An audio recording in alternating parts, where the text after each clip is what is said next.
The radical thought for today comes out of the daily reading of the one-year Bible, Luke 2:51. Then he went down with them and came to Nazareth and was subject to them, but his mother kept all these things in her heart.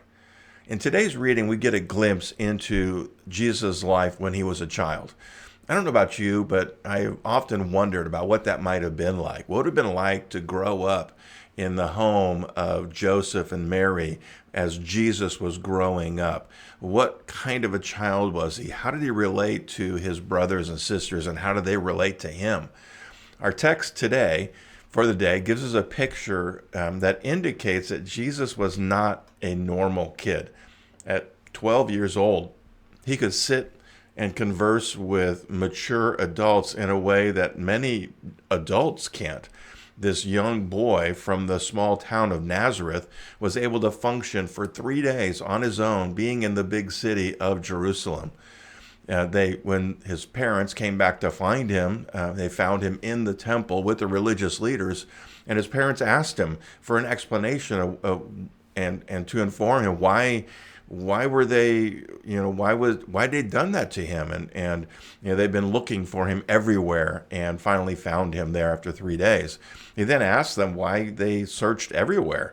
They should have known that he would be in his father's house, which would have probably sounded like a perplexing thing, especially to Joseph and Mary, because they came from Nazareth, and so that's where they would have considered their home.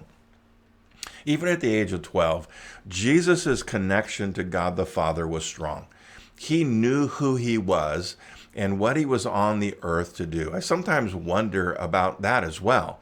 I know Jesus was perfect and sinless, but I marvel at how he could patiently wait for another 18 years until he was 30 before he would begin to reveal his identity and begin his public ministry. Our verse tells us that he went back to Nazareth with his parents and was obedient to them. Jesus, the second person of the Godhead, was obedient to his human parents whom he had created. We'll never truly grasp the significance of that. Jesus had humbled himself to a level that none of us will ever be called to humble ourselves. At the age of 12, he was spiritually more mature than the religious leaders of his day. Compared to Jesus, Joseph and Mary were ignorant, simple people, and still he humbled himself and was obedient to them. It's possible that you may find yourself in a similar situation.